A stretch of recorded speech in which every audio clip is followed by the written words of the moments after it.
Never mind me while I'm stepping out my circumference. I feel the nerves trickling down. It's life humbling. My words stutter, stumbling, staggered, I'm caught off guard. This the life of a jigaboo, introverted, I'm scarred. Whoa.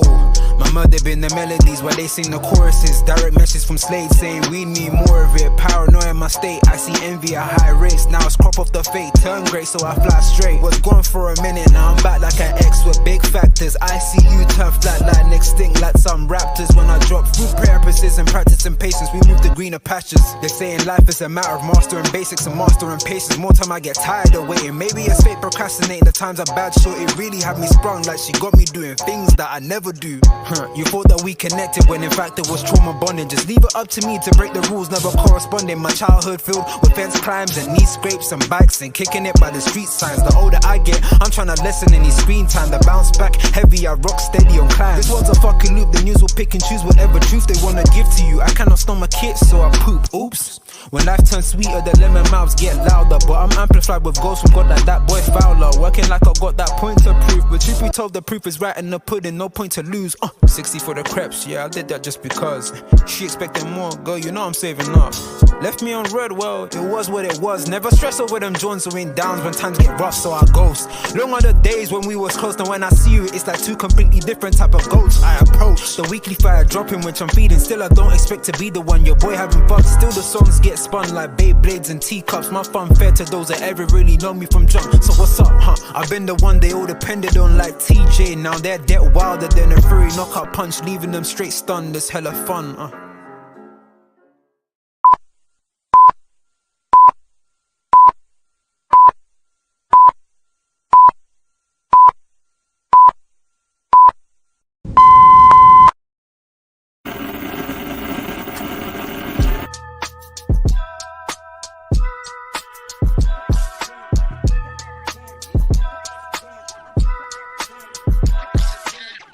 Through the lot, now you know I'm coming through. When the growth look good on you, best believe they wanna screw now. I've been trying to climb, devil threw me in the dark. Baby, don't be insecure, you can still go make a mark like blow. Could never let them drain my soul now. Blow. Table turning like doorknobs, wow. Blow. I think I'm about to set sail. I'm a walking, living legend, walking with my chest out. Life keep dealing me cards, I keep feeling it. What's happening, people? What is happening? It's G. We're back in the building. You already know the ties, you know the vibes. We're here again this morning. Big up to everybody who's inside the building. Hope everybody's had a blessed evening and hope everyone's having a great start to their day. Like I said, big up everybody in the chat. Please, if you're watching this live, if you're watching this on the replay, whatever, please make sure you do smash the like, make sure you share and subscribe to the damn channel. That's all I ask of you, people. That's all I ask. You guys already know why we're here. Season's over now. Season's finally over. Of course, we can see the league table next to me. Liverpool finishing third in the Premier League, winning the Carabao Cup. Unfortunately, weren't able to, win in any competition. Knocked out of the Europa League, FA Cup. So, it's been a funny season. It's been a funny season, so many, ups and downs, transitions, and, all of these other kind of various different things. So many things, of course, happening with, Jurgen Klopp leaving the football club. You've had, so many stories, shall I say, throughout the season. The new signings, bedding in, McAllister, Endo, Szoboszlai, Gravenberch. You've had, I don't want to say decline, but you've seen a different type of Mo Salah. Of course, Virgil becoming captain this season, Trent being the vice captain, injuries to Robbo, Alisson getting injured for such a long time. We saw Keller in goal. I feel like there's been so many different things. Gomez this season, after the whole last season and the poor performances from the entire team. But Gomez, him having a somewhat decent season, this year. Who thought that was going to happen? There's been so many different things, and of course today we're going to go through, our my player ratings for the season, and then I'll give one to Klopp as well. Make sure you guys actually tune in tomorrow. I will be dropping my my thoughts and opinion on Klopp as well, for his time, of course, at Liverpool. I'll be giving him I'll do like a proper rating, there, where I'll talk about everything from the moment he came in to his very, very last game, the things that he's won, achieved, and things that have gone so well throughout his time. So yeah, I'll be putting that out tomorrow anyway. So just make sure you stay tuned for that. But before we even get into everything, and hopefully I won't be keeping you guys too long anyway, and I'm very intrigued to see, for those watching to YouTube, get involved, man. Get involved. I'd love to hear what your own ratings would be, for these players for the season. Honest ratings. Do you know what I mean? None of this, oh yeah, but he was good for 5 games stuff. No, no, no, no. For the entirety of a season, how good were some of these players? How poor were some of these players? And of course, there are, just before I get into it, there are obviously like players who are in the first team squad, but I haven't obviously. So, Ben Doak, Dan's, all these kind of players, like I haven't put them in the kind of squad list because I felt like it'd be a bit difficult to kind of rate those kind of players because they haven't really been a fixture in the side, so to speak. Could talk about them if you guys want, but outside of that, they're not really players that I think, it'll be unfair to really rate them if I'm being totally honest with you. So I said I'd rather leave them out and leave it for, really the core first team players. So I think there's about 23 of them, I believe. Yeah, about 23 players. So we'll get into it. We'll get into everything. As I said, man, make sure you're smashing the like button. Big up Richard inside. Good morning to you, sir. Hi everyone. How are you all doing? LFC needs a left-sided centre back, a number 6, a number 9, and a right winger in the summer. New era and star Arnie Slot has big boots to fill at LFC. Yeah. 100%. I do agree. I think again, I've got a video also coming out, I think on Thursday or Friday, maybe Friday actually, where I talk about my thoughts, and again, my thoughts and opinion on Arne Slot, in terms of just more initial kind of thoughts, before he kind of officially comes in, I believe on, is it the 1st of June or July? So yeah, I'll be definitely talking about him, my own expectations and things like that. Of course, we'll be talking a lot more throughout the summer as well, whilst, transfers are going on, whether it be incomings, outgoings, what the team looks like throughout pre-season, what even just on a slot, because obviously, when it comes to a new manager coming in, it's not even really about like would I say, somewhat transfers, so to speak. Of course, those are the things that we really and truly care about. We want to see, oh, we sign this guy, we signing that guy, or why didn't we go in for this guy? Why didn't we go in for that guy? Obviously, that stuff is important, but it might even just be the little things, how is he with the press?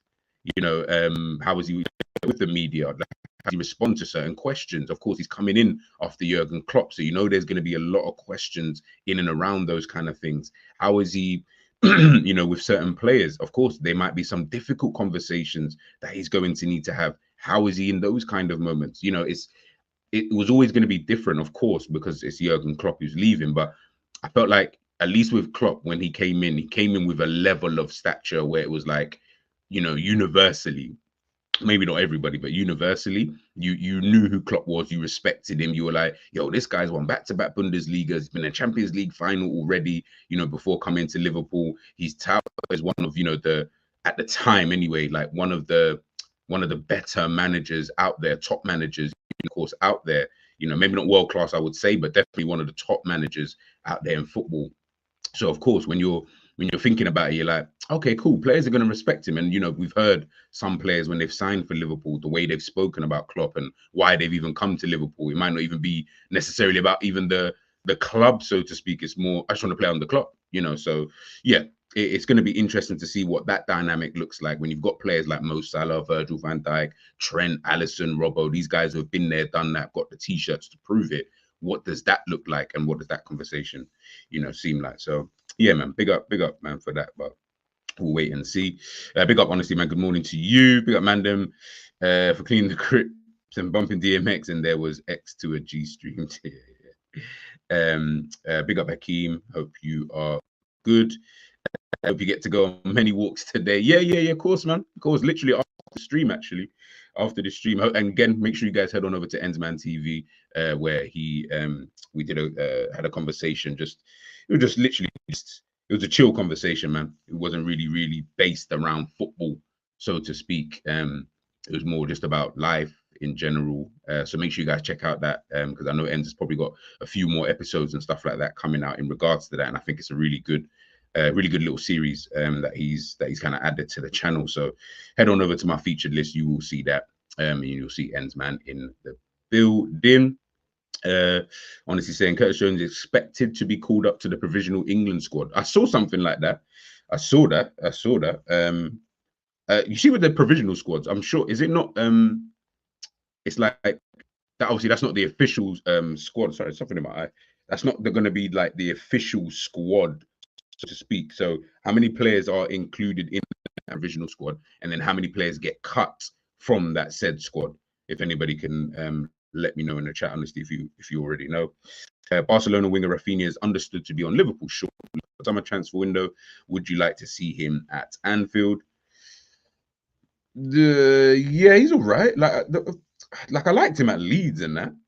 You know what I mean? I thought he was like calm at Leeds. Would I take him here at Liverpool?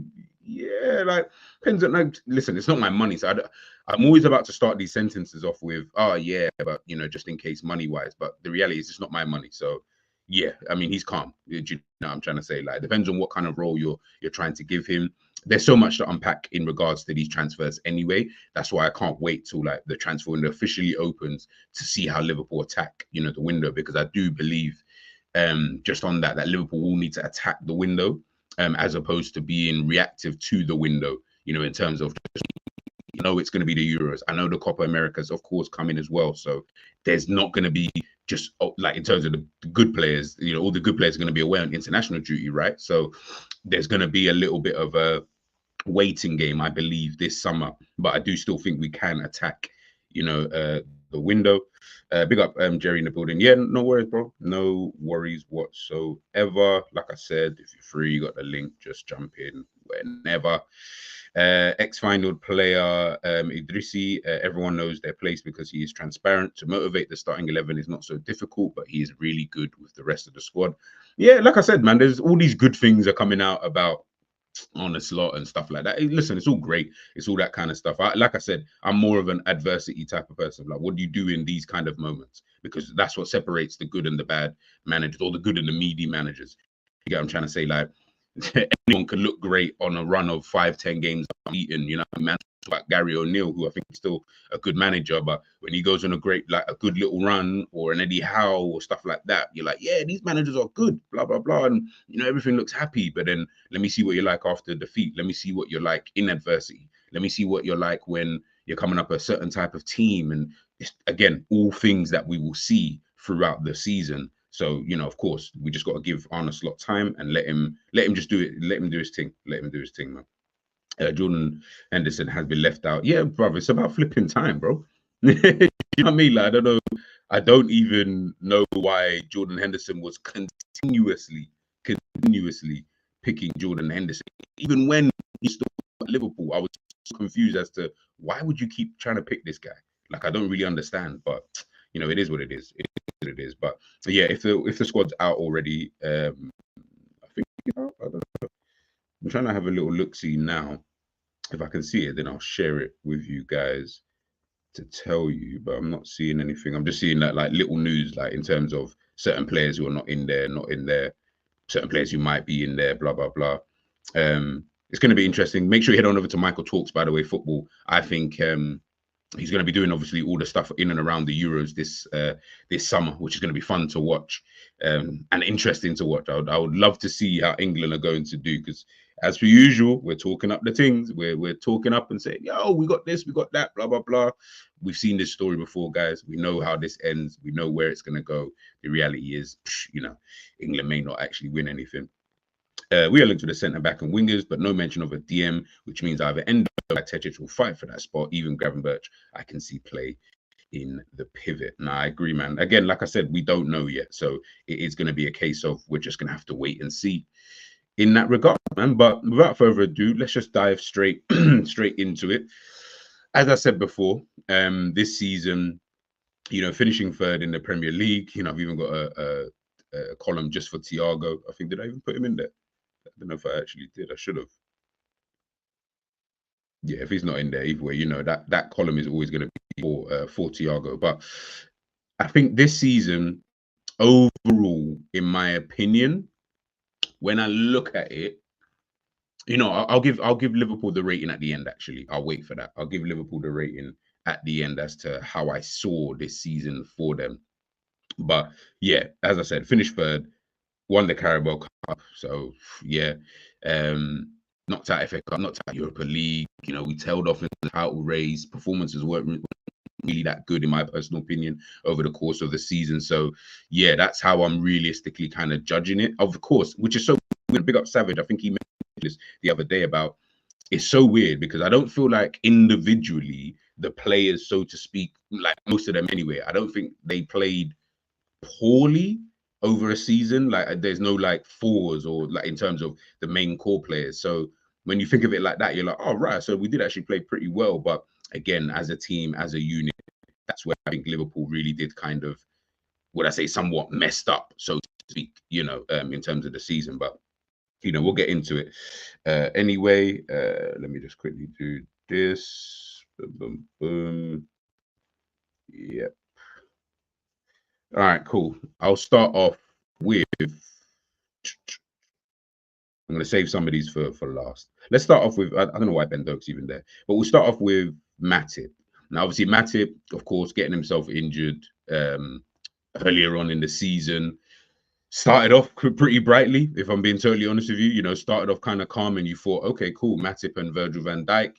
Most people's eyes, and again, I don't know if everyone agrees with it, but in most people's eyes, that's probably the best partnership in terms of Matip probably being Liverpool's second best defender at the Liverpool club. I can agree with that totally. It's been so peak for him when I think about it. I mean, when I'm even looking here as a whole, when I'm looking at like his appearances over the course of the season, this season he only played 14 games, 10 in the league, 21 last season, played 43 the year before, 12 the year before, 13. Then obviously, the first 3 seasons he was here was 32, 35, 31. You're looking at it and you're thinking, bro, man's got seasons where he's in all competitions, by the way, where he's playing 13 games, 12 games, 14 games. That's 3 seasons. 3 seasons where you're not even touching 15 games in all competitions. And obviously, of course, that's because of injuries. And unfortunately, this season's kind of the same. So I wasn't going to include him in the whole conversation. I mean, you did play 10 games regardless of anything. I guess I can only really judge you off of those kind of 10 games. So I think I'll just put him at like a 5, like, which is just, of course, just average. Where he was good, he was confident, you get yourself injured. In fact, no, I'm going to put it at 4, actually. I'm going to put it at 4 because to be consistently injured the way that you are, it's a shame because Matip is a good defender. Matip isn't like, I don't even look at Matip and think, oh, he's a problem. You know what I mean? Like whatever his deficiencies are, I still don't look at him as like he's a problem at the back. Do you get what I'm trying to say? He's someone who can bring the ball out really, really good. He's quite fearless in the way that the way that he plays. He can be strong in the tackle. Yeah, he's not the fastest. I get that. But he's positionally really, really good. His awareness and stuff like that on the pitch, good passer of the ball as well. And his football IQ is actually really, really good. It's really, really good. It probably helps that he used to play in DM position as well, which might have, of course, helped him out in the past. So, yeah, I'm going to give him a 4 just because it's just annoying that you're always like he constantly injured, bro. And I'm just like, bro, it can't always be a case of that. But I mean, he's going to leave anyway, so it is what it is, and we're not going to see Matip anymore.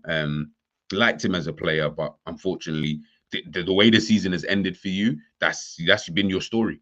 Yeah, good moments here, but then injuries there. Good moments there, but then injuries here. Like it's too much, man. It's too much. But yeah, that's Matip. We'll get that one out of the way. Let's go to Jarell Kwanzaa. Let's go to Jarell Kwanzaa. Being good, I think, this season. A real surprise package for me. He's been, if anything, he has been my surprise package of the season. Of course, when the season started, we were all talking about centre backs and which players that we want to sign and blah.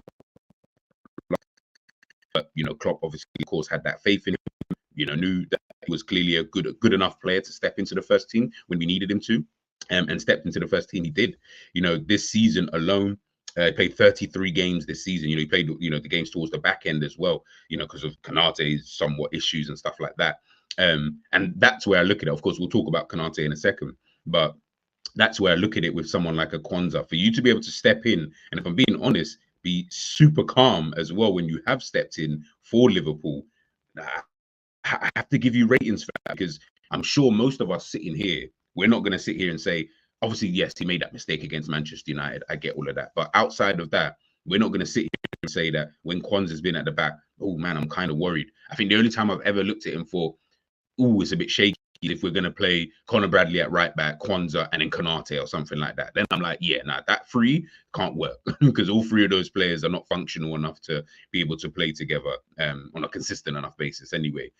Anytime I've seen that kind of back line with those three in there, yeah, that's when it looks kind of shaky. But of course, playing alongside Virgil is obviously going to help. But even when he hasn't played alongside Virgil, when he's played in the Europa League and stuff like that, I've just always felt like he's just looked assured.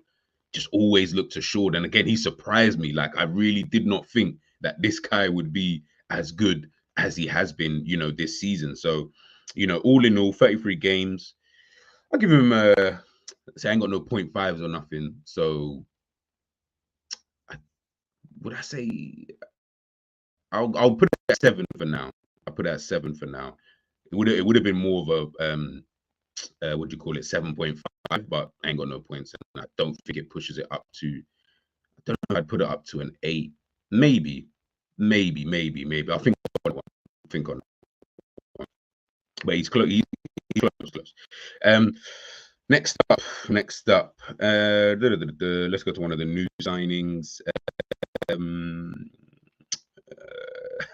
Let's go to Gravenberch. This is Enz's guy right here. He's an Enders guy. I just want to put him there for a sec. Now, Gravenberch, yeah, he's had a somewhat interesting time at Liverpool. Of course, signing from Bayern Munich, where he didn't play any games. Then comes to Liverpool. He started off, when he started actually playing games, he started off relatively, kind of good, and he's always had the quality, I guess, and you saw that in those first few games that he was playing. So you thought, okay, cool. Played 38 games in all competitions, of course, this season. Obviously, most of them are going to be as substitutes, 26 in the Premier League. Scored 4 goals as well in all competitions. So it's like, yeah, we saw something. Do you know what I mean? We saw something, and in some games you're like, yeah, you know what? Gravenberch is a really, really, good player, and etc. Big up Scraps in the building.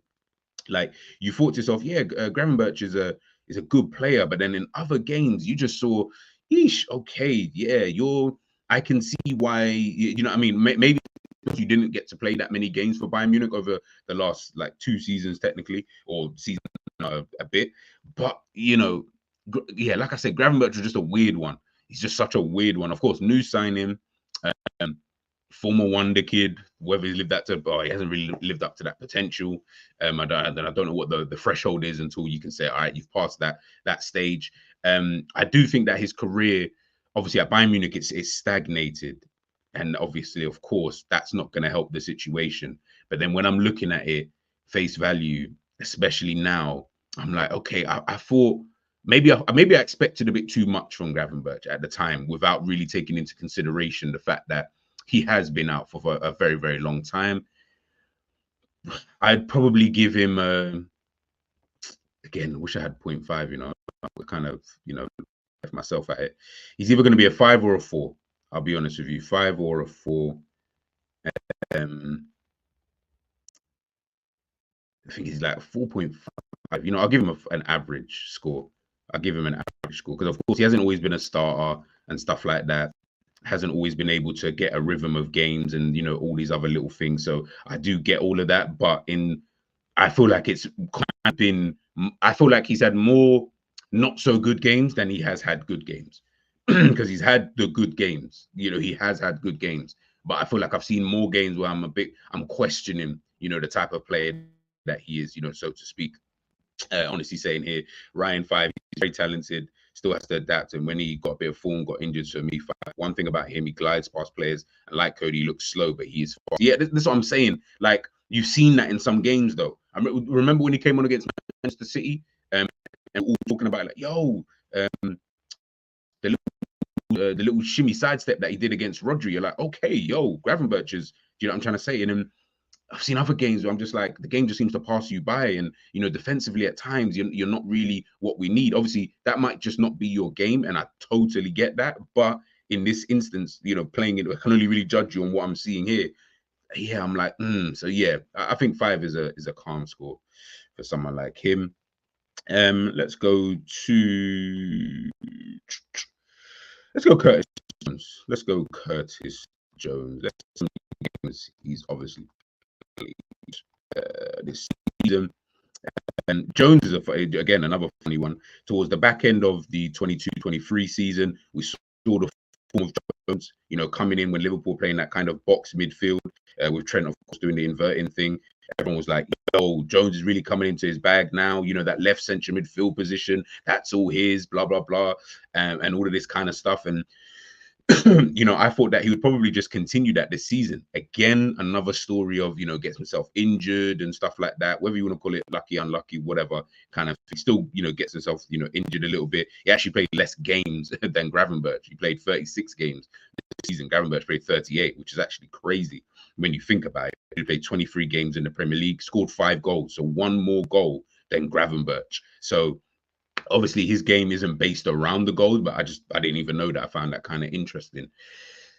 Yeah, he's a good player. He's not turned into the player I thought he would be, but he's definitely turned into a player, a player easily capable of playing in the Premier League, and potentially at a higher level. Of course, we're going to see that next season, when Liverpool are back in the Champions League and stuff like that, how he kind of fares playing potentially consistently in that competition. If he does, there are obviously, I know he's been potentially added to this provisional squad for England. I think the type of player that he is, England probably could use someone like that. If I'm being totally honest, in terms of someone who's able to retain possession, someone who's comfortable on the ball, can get himself out of tight situations, keeps the ball really, really well. Yeah, and big up Revenant. I think it is kind of really that, like a good start, and just kind of fell off second half, the season alongside the team, but more injuries. I give him a 6. Yeah. I'll give him. I'll give him 6. Where is he?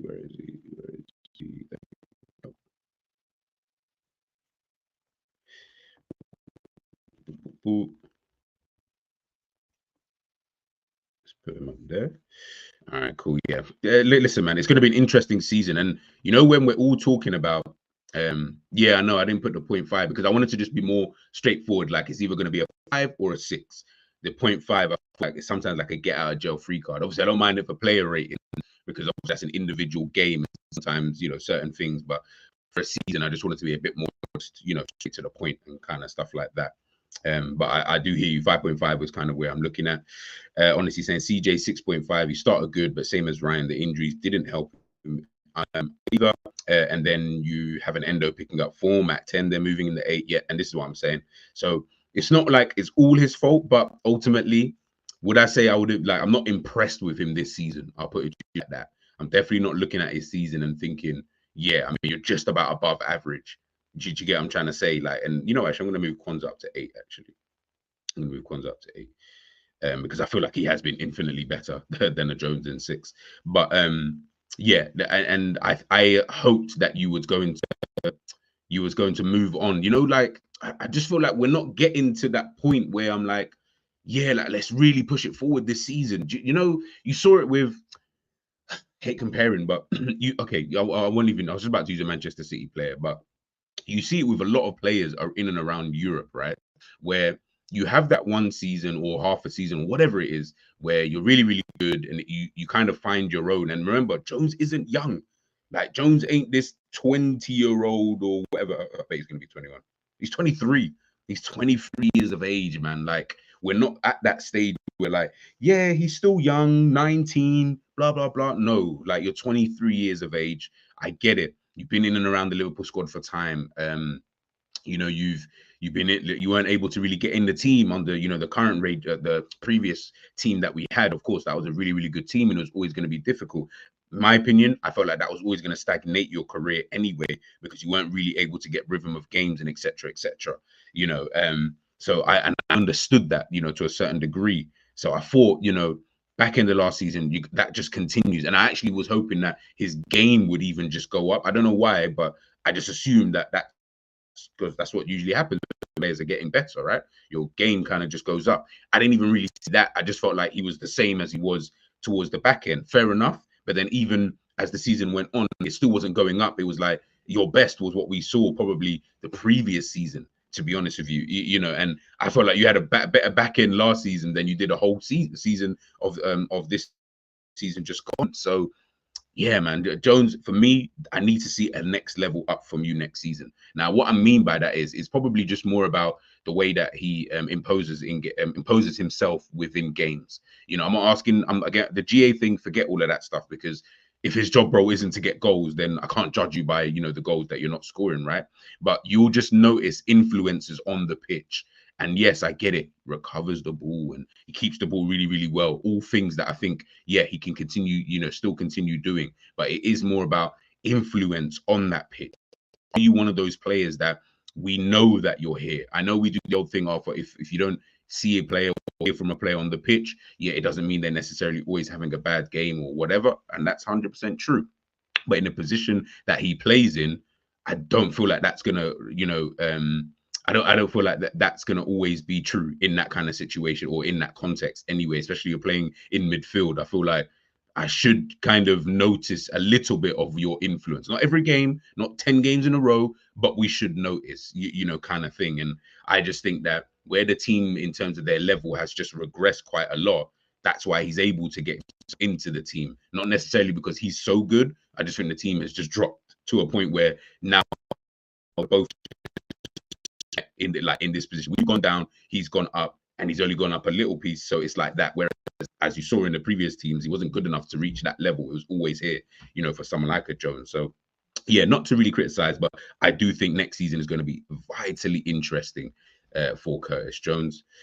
Revenant saying here, gee, I got lambasted for saying I would have sold Jones when his contract was expiring a few years ago.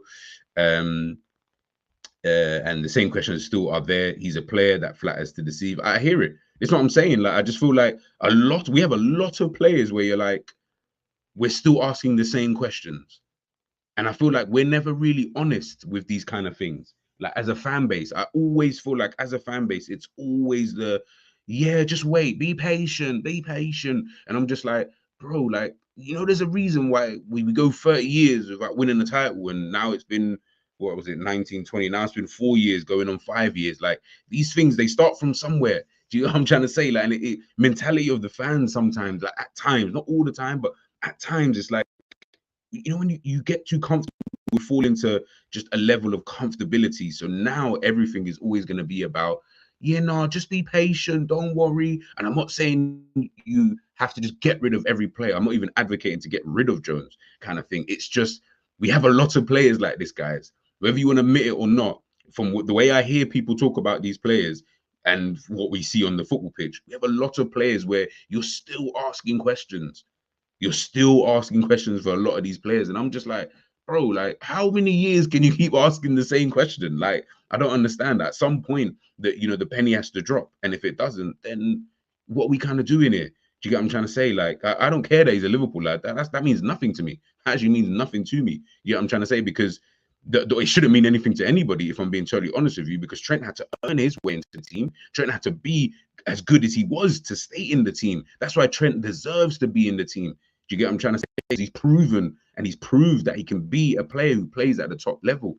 Can Curtis Jones do that? Obviously, I'm not saying it won't happen. I'm just saying he's been in for a minute and we're still asking the same questions, and he's 23 years of age.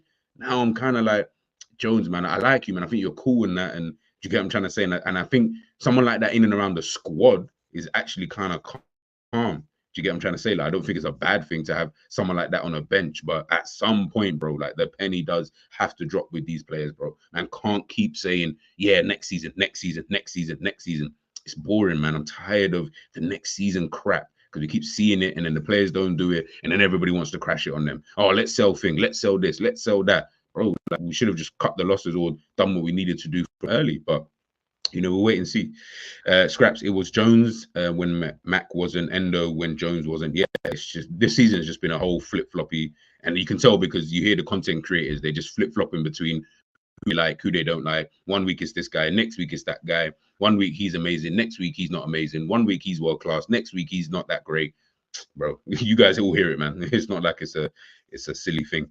Arsenal have Partey that does what he does when he plays. He's a level above Jones. Yeah, but Partey's kind of proven at that level, and this is what I'm saying. Do you get what I'm trying to say? But again, not to say I don't think Jones could potentially get there.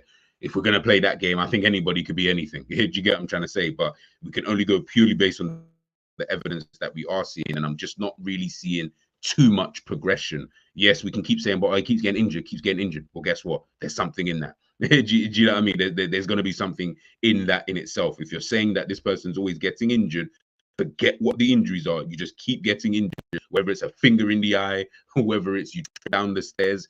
Guess what? There's something in that. Until we kind of accept those kind of things, it's always going to be about, yeah, don't worry, next season, and we're looking at little things like, yeah, but he does this, and it's like, yeah, they do all of that stuff, but are you moving the needle by any stretch of the imagination? I don't think so. I don't think so. But again, I'm not here to crash it on Jones. We'll see next season, how his season goes. I hope he has a really good season. Honestly, he's asking, what is CJ's best position? Actually, left 8, left mid, and don't know what his set position is. I'm gonna just say left center for the time being.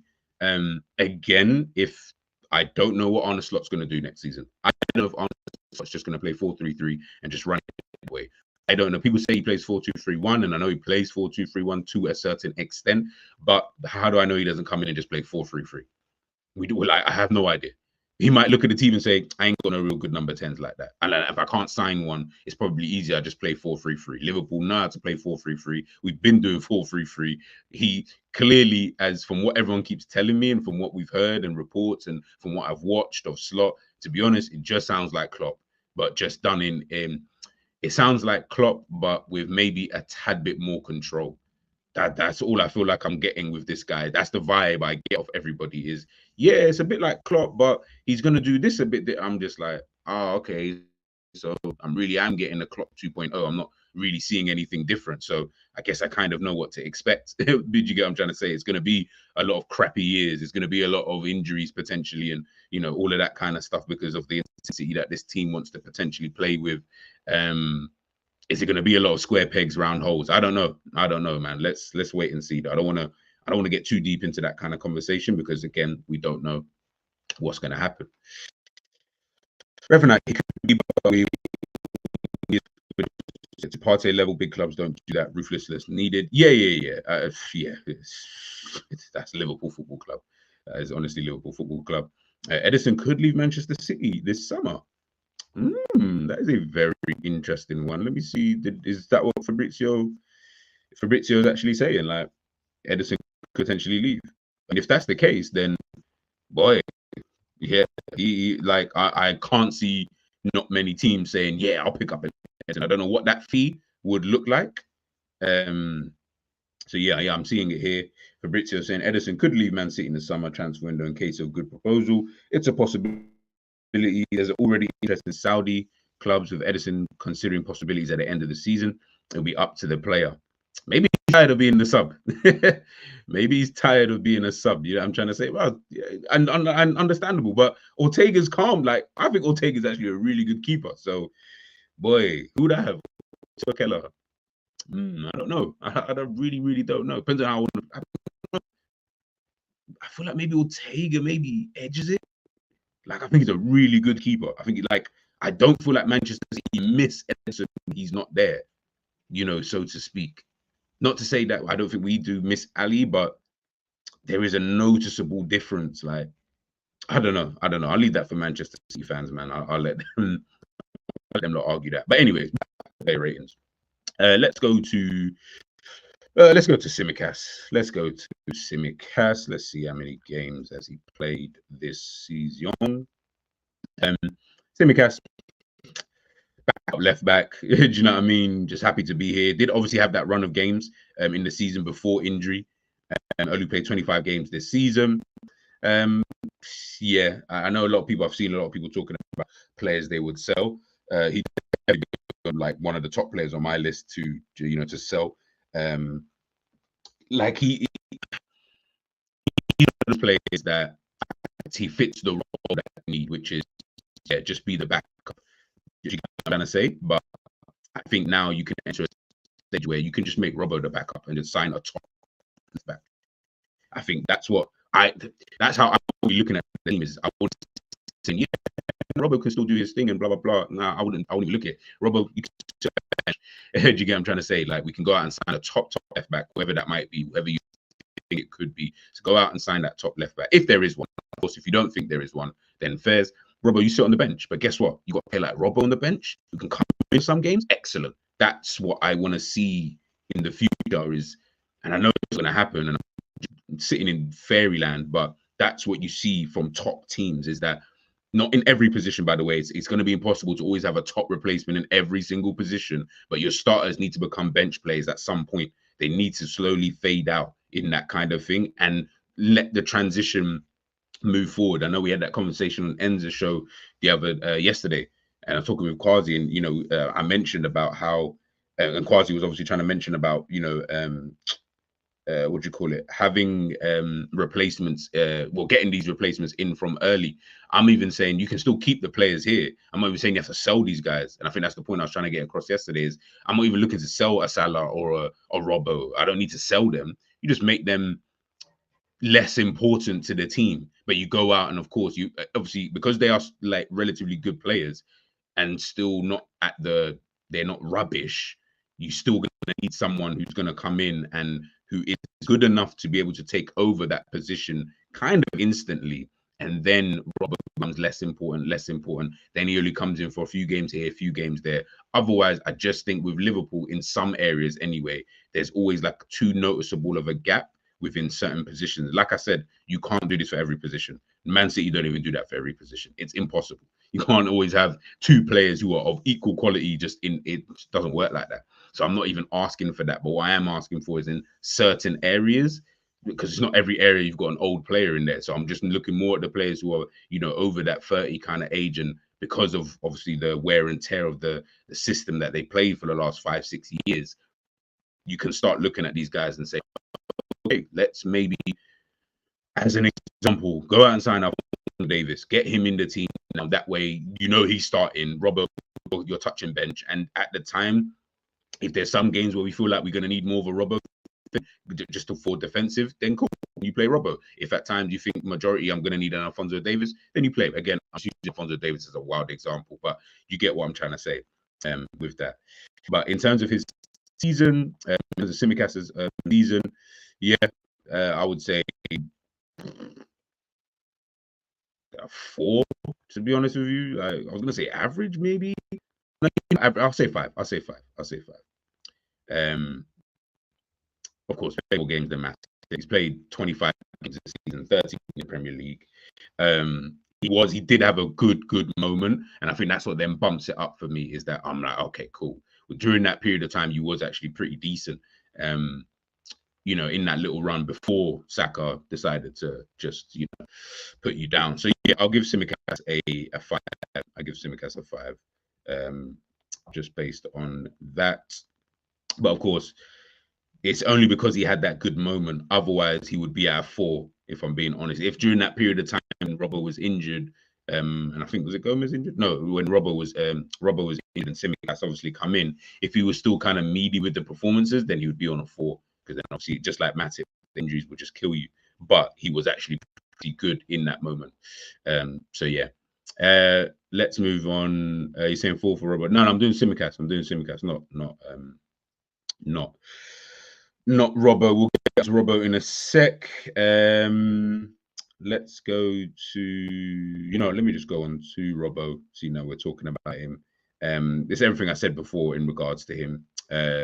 I just think that with someone like Robbo, this season he's just flattered to deceive. I've not really felt like he's had that good of a season, so to speak. Obviously, a big injury that he had on international duty that kind of knocked him back a few pegs. But even prior to that injury, I didn't feel like Robbo was playing that well. I'll be honest. I didn't look at him and think, oh, you're playing well this season. Kind of just looked at, I know he scored a few goals this season. But yeah, Robbo, I'll give him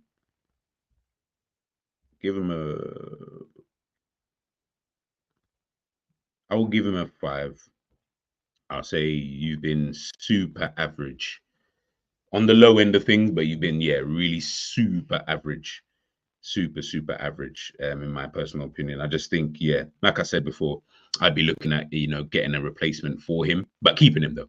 And that's when you sell Simicast. Then you got Robbo, boom, whoever the younger left back is, it Owen Beck, whoever that's going to be, whether it is him or you go out and have to sign another one, then no problem. Do you know what I mean? Like, it's just keep the conveyor belt kind of moving. Next up, we'll go with let's go to a new signing. Let's just talk about him. Zabozlai, Hungarian Steven Gerrard. The Hungarian Steven Gerrard. Jesus. Yeah, this guy, I think he even said it himself about how he started the season, the way that we were all talking about him. And it's funny, people tell me to be patient and stuff.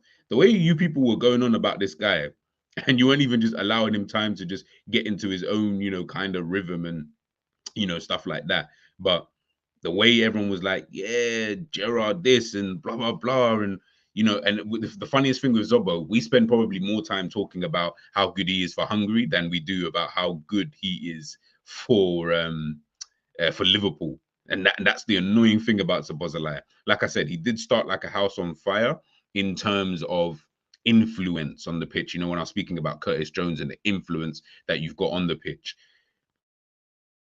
But when, I mean, I know he got injured and stuff like that, but even before that, like I felt like that flame, it burned out quick.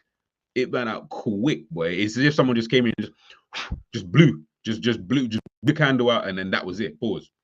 And that was just it, because I was just like, you probably had what, 1 month, I would say, maybe if you want to stretch it to 2, but in the second month you started to notice that, yeah, the influence ain't really there anymore. You get what I'm trying to say? Scored 7 goals, by the way, this season. Scored 7 goals this season, 45 games in all competitions, but obviously coming on a sub for a lot. I wouldn't say 2. I don't think it was that kind of level, but he's bordering 4 and 5. That's how I'm looking at him this season, because I'm just like, bro. And you know what? I blame Savage as well.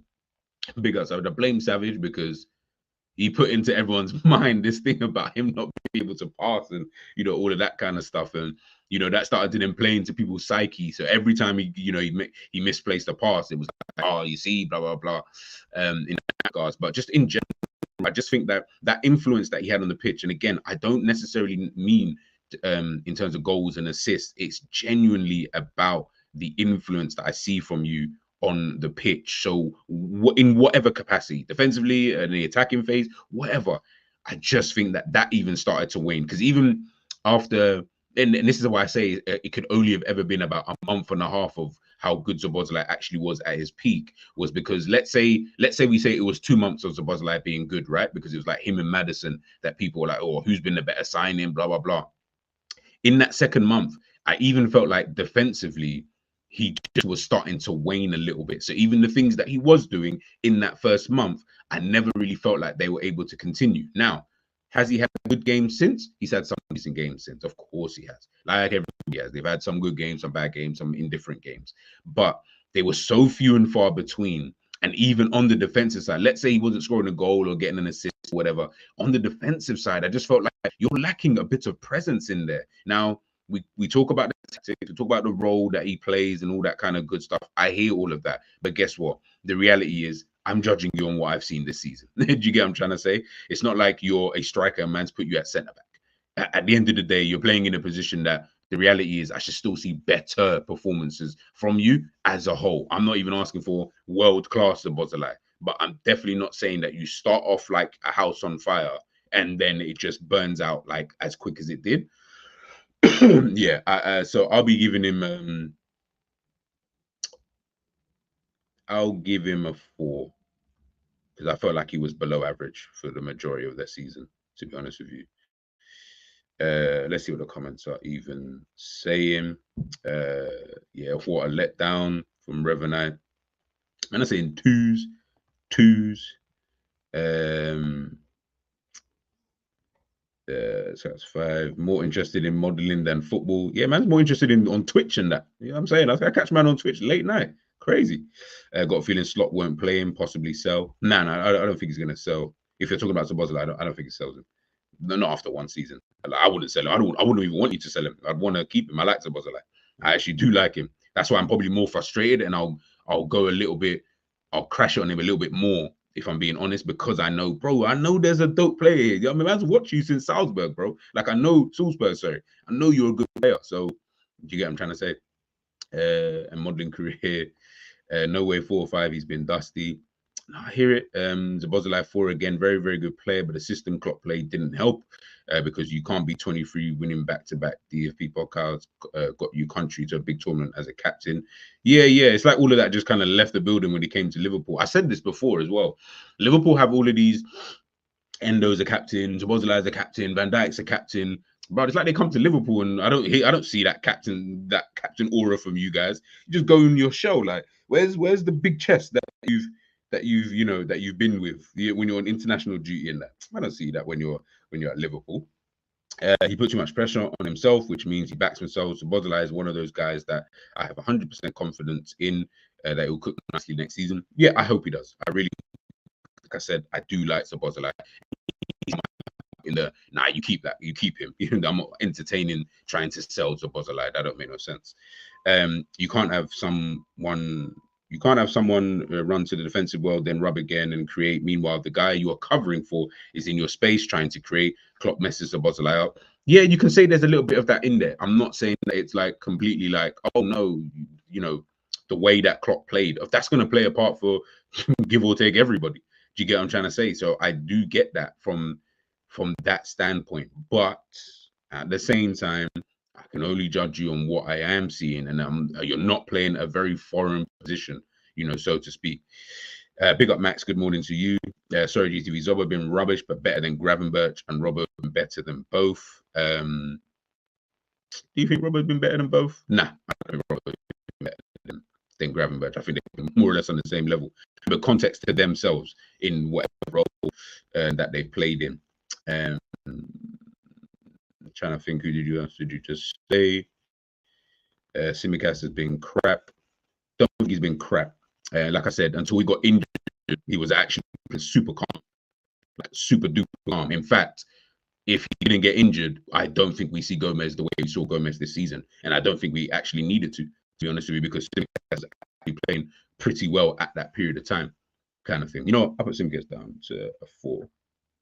That make you feel happy. But yeah, to say that in a general sense, obviously the injury doesn't help in that regards.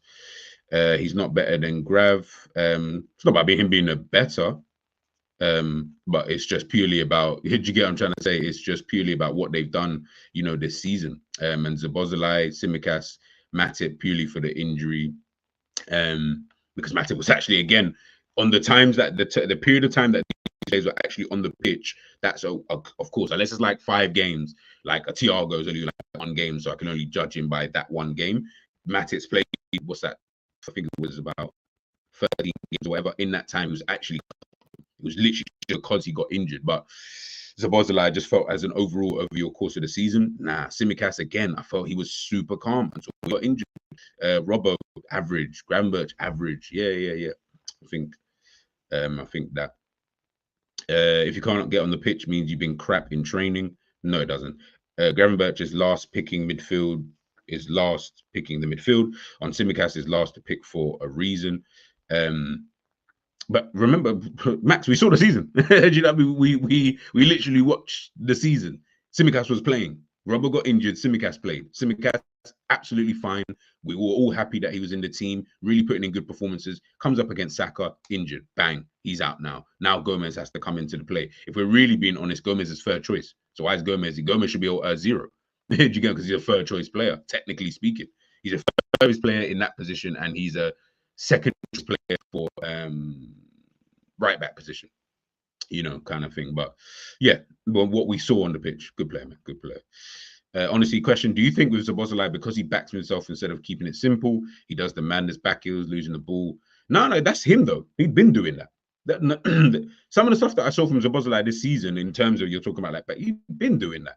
That's his game. That's what he likes to do. So I've got no problem with him doing these kind of things. Like I said, it's just more about your overall performances in games. There are games where you're not even noticeable on the pitch. I'm like, that should never happen with someone like you.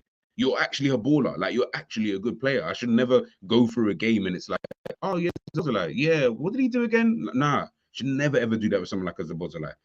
Again, lacking the influence on the pitch where you're not noticing anything, in regards to that, where now we're literally going to the depths of the stats now, and man are picking the dumbest of stats to be able to justify why, yeah, this is why he's hit. Yeah, when we have to go to that length, screw it, man. I'm not even trying to hear, any of that, bro. Like, this ain't a goalkeeper where I'm barely seeing him in the game, bro. He should be one of the players that I notice all the time because of the type of player that he is. But let's move on. Let's finish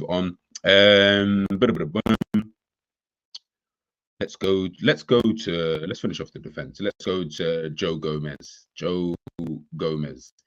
Yeah, as I said, the season before, 2023 season, really bad for Gomez. Yeah, I know he was definitely looking at that season and thought, yeesh. And I know a lot of you said sell Gomez.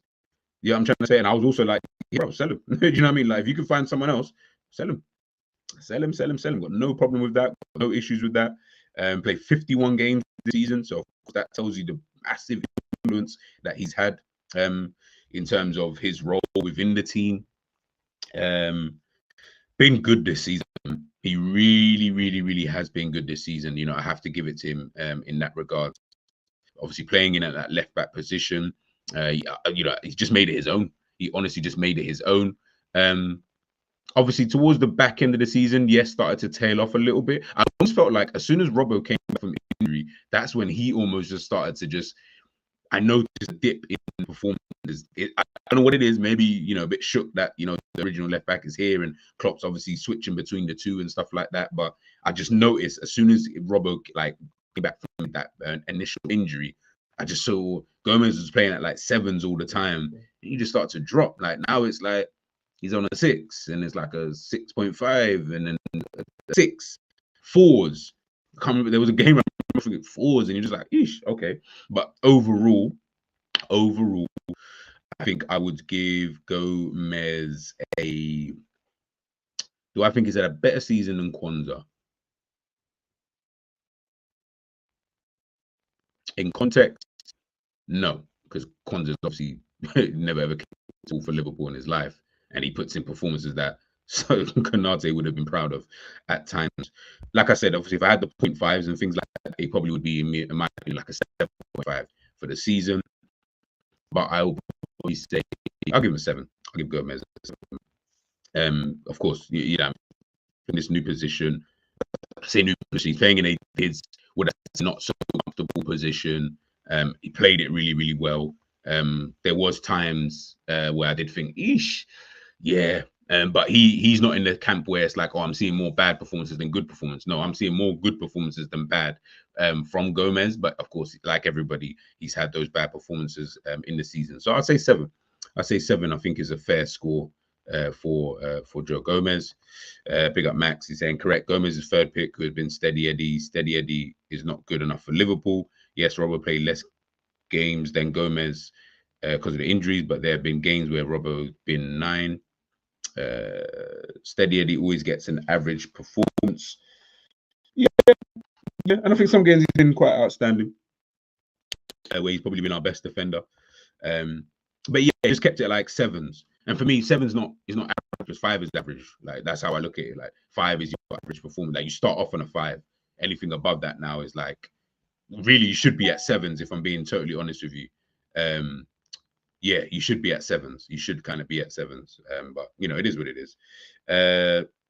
Honestly saying, yeah, Joe G7, he started very good, but tailed off at the end of the season. Yeah, like everyone else, really. And a lot of these players we're going to be talking about in that kind of light where it's like, yeah, he just tailed off, etc., etc. Big up Savage in the building. Yeah, I just literally saw your message pop up, bro. It's all good. Make sure you guys head on over to Savage Talks as well. Savage Talks Wrestling. I believe he said he's got a wrestling show coming on. Savage, send me the link if you can, if you are still watching. Send me the link and I'll redirect straight over to that. But yeah, I'll give Joji a 7, man. Really turned it around. I don't even remember what I would have given him, say, last season, but I know that last season, like the season before, where we finished 5th, I know that score would have been, yeah, it would have been low. It really, really, really would have been low. So yeah, man, we'll give him that. We'll give him that. Let me just get this link up for you guys. Boom, boom, boom. Boom, boom, boom, boom, boom. Yeah, let's get this up. Like I said, guys, I'm going to redirect you guys straight on to Savage Talks Wrestling. Boom, boom. So you guys can go ahead and watch that straight after this video. We're almost done anyway, so it's going to be interesting when we do finally get to certain players. We'll wait and see. Bloody give me the bloody privilege, Savage. What's all this? What's all this nonsense? We just put it in the chat. There you go. There you guys go. Head on over to Savage Talk straight after this and watch that show coming up. Max, just because you've been fit to play doesn't mean you are class. Gomez, yes, played, no injuries, but always average performances. Not when has Gomez done something special, assist across goal. This is what I'm saying. Depends on how you're judging it, bro. It really does. Like I don't care about the assist or the goal. Do you know what I'm trying to say? Because he's not in the team to gain an assist or a goal. As we've seen, Gomez has never scored. So I know he ain't in there to get goals. I definitely know that much. So we can cross that off the list. When it comes to the assist side of things, can he get more assists? 100%. Of course he can. Do I feel like his game was going to be based in and around that? No, I just felt like defensively having someone like Gomez in the team, you know, at that period of time, of course, when he's in that moment, you can only judge it on what you're seeing. You can't. It'll be kind of weird to judge it. Oh, well, he's third choice, so he's got to be rated at that, at that level. These times he's playing more than the first choice left back. How would you rate that in a season? I don't really, that part I don't really get, I think. If I'm being totally honest with you, that's the bit I'm a bit confused about. Robert got the second highest stats for everyone at left back after Vardial, assists, crossing. Again, that sounds cute stats wise. It does sound cute. But we watched the games. And yeah, Robert was poor. He was poor this season. Joe, the longest player here, but you got man like Kumas, Dan's, Kwanzaa, Bradley, all scoring before you. I mean, they are. Barring Kwanzaa will be Bradley because of how he plays. I probably expect it, so to speak. Like Gomez has never really been like a marauding right back. I've never remember he's a centre back. He's centre back by trade, so he's never been like a marauding right back. When he started off under Brendan Rodgers, man started off at left back anyway. I remember that game. It was against Stoke, first game of the season. Started off at left back. And I remember thinking, Joe Gomez is cold here at left back. So he's had practice there, but he's never been a marauding left back or a marauding right back. He's just always been like, this is a fullback who will get themselves forward at times. Obviously, with the way that Liverpool play, we do the inverted thing and all that kind of stuff. So at times, he also then moves into midfield. Like, he's like one of those kind of players. I don't look at him and think, yeah, I'm expecting it'll be sick if he got 5 goals, 5 assists. You know what I mean? That's great. But I don't look at him for that. And I'm not going to judge him too much on that because that's not how I'm looking at him in terms of his role, within the team. But anyways, I'm going to give Gomez the 7 regardless. Don't know why Ben Doak is there. Yeah, Thiago gets his own space. Let's move on to Kanate. Kanate, Mr. Injury Man himself. This guy, I say he has got the bozo gene like no man's business. He's proven that time and time again that he's just got that bozo gene in him. it's unfortunate, but that's just Kanate. He played 37 games this season. Of course, he's been in and out with injury. Definitely a player that I think you, at the moment, and again, with a new manager coming in, with maybe a new style of play, a potential new training regime and stuff like that, maybe things will be a tad bit different. I don't know. But at the moment, he's a player on my list alongside Diogo Jota, who I can't trust in the team. I can't trust you because I can't trust that you can play consistently. What I can trust is when you do play consistently, you do actually play pretty well. You've got your bozo moments, of course, in you. That's just your way. But I don't even trust that you're going to be able to play these games. Can you play 3 games in a row? Like, I think Enz, you mentioned, big up Enz, by the way. He mentioned, yesterday about centre back partnerships. We don't have a centre back partnership. We all have ones that let's play him, Matip and Virgil, or oh no, it's going to be Matip and Kanate, and oh maybe Gomez might. We don't even know like that. Never, ever, ever, ever, ever. Top teams, never, ever, ever. When Liverpool won the Premier League, we had the partnership, Gomez and Virgil van Dijk. I'm sure Matip was the partnership during the Champions League when we won it the season before. Always a partnership that plays consistently. We're not having that this season. Well, we've not had that, should I say, this season. It's been Kanate, it's been Kwanzaa, it's been Matip. All of these guys, just been Gomez, have played maybe a couple games in there. Too much chopping and changing, bro. And yeah, but with Kanate, I felt like he probably, when Matip got injured, that was probably Kanate's chance to say, I'm going to cement this position as this is my position. This is me from now on. It's going to be difficult to be able to, to usurp me from this position. I don't care how good Kwanzaa is. Forget Kwanzaa. I'm playing every game, blah, blah, blah, or as many games as possible. And I'm not even asking for some Virgil van Dijk fitness. I'm not even asking for that. Like, I'm just asking, bro, you need to give me a bit more than that, though. You get what I'm trying to say? Like, I know man is saying 3. He wasn't, I feel like 3 is a bit too low because it's not like he was poor throughout the season. He had, bro, again, we can go back, people. You know what? Big up Ends. I know he's going to do a show on this anyway, but we need to start keeping receipts. And it's not just receipts for content creators. I need receipts for people in the chat because people kept telling me this guy is the best centre back outside Virgil van Dijk when he was playing games more consistently, etc., etc. So I don't know. I think 4 would be way too low because if you put him on that high of a pedestal during the moments that he was here, and again, like I said, 22 games, 37 games in all competitions. So played close to 40 matches this season anyway. Yeah, to say that I would give him, a somewhat lower score, so to speak.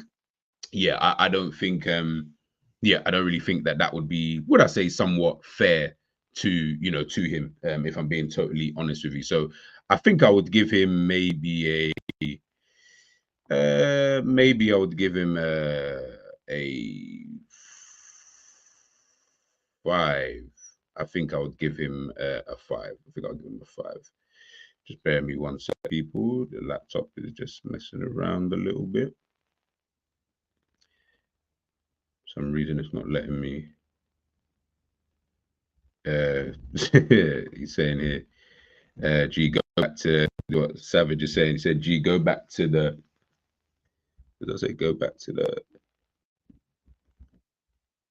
So I'm just trying to get this up, guys.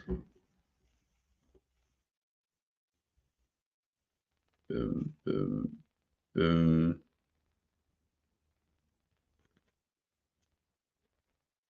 Let's get this up. All right, let's get this up. Kanate. Let's put this up there. I'll give him a 5. Yeah, I said I'll give him a 5. Sorry, my computer just acting up real slowish. Did you go back to the video where N said he was better than Saliba? Man in the chat wasn't saying he was. Yeah, and this is what I'm saying, bro. This is why I say, like, it's all about keeping these receipts. I'm gonna have to start keeping these receipts on some of these people if I'm being, 100% honest, because now I just feel like we're almost just lying at this current moment in time. But yeah, I would give him a 5. I'll give him a 5. Let's take that off. Let's take that off. Apologies if my screen is freezing up, people. Let me just double check.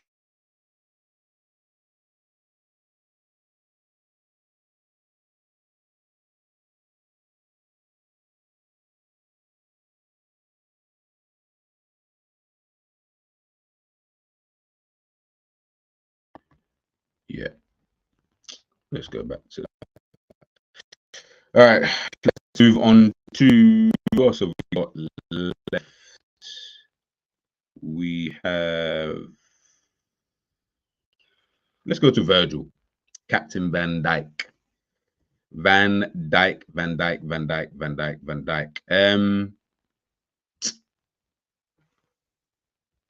Been probably Liverpool's best player this season. If I'm being totally honest, yeah, I think he's been Liverpool's best player this season. Captain, of course, for the first time since Jordan Henderson, of course, has left the football club. How would I rate him? Overall, I'd probably say 8. I think overall an 8 for a Virgil van Dijk.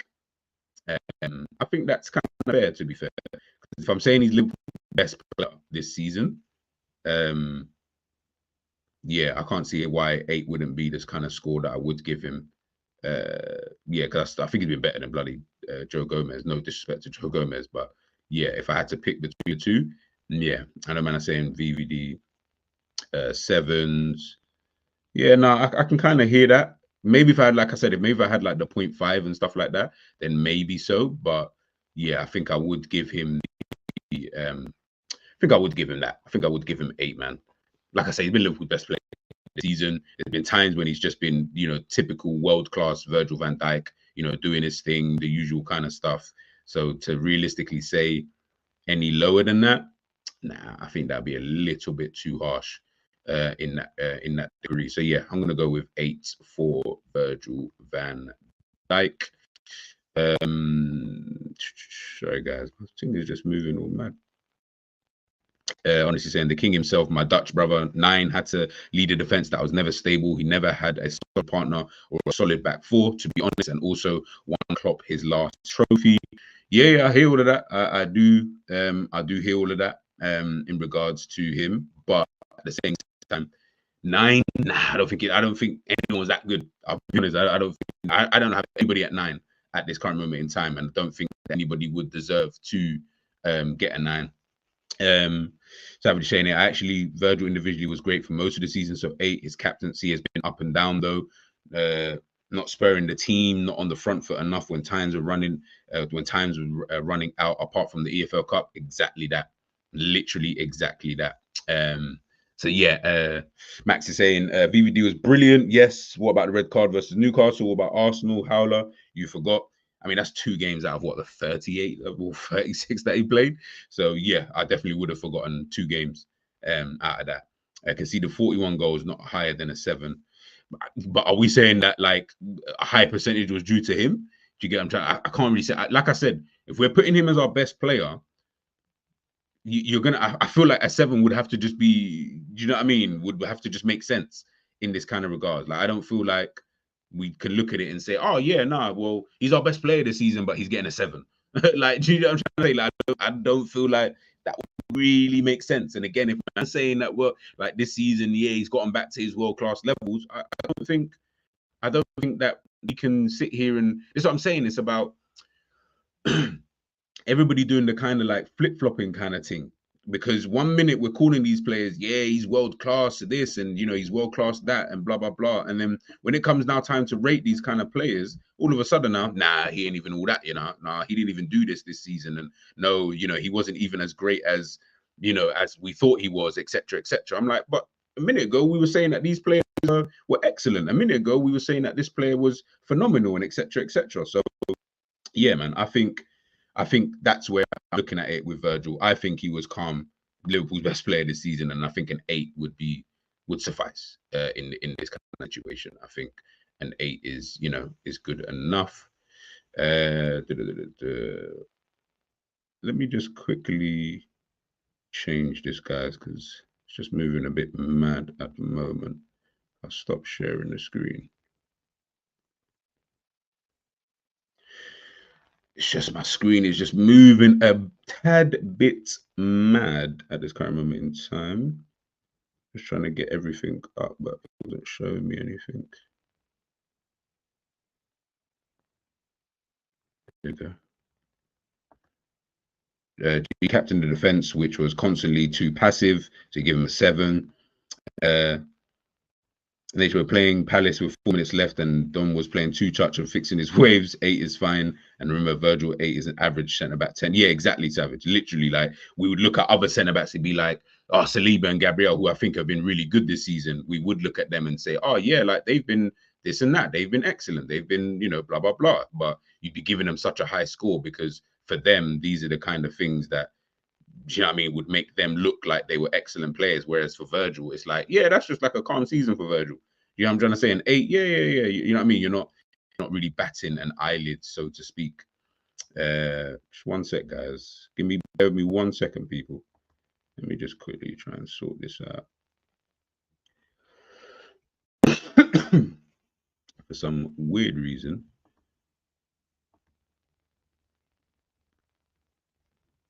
it's just not coming up.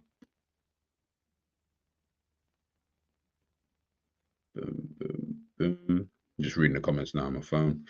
Allison got dropped. Saliba and Gabriel marshal the defense that conceded the least goals, and 8 is standard. Yeah, of course.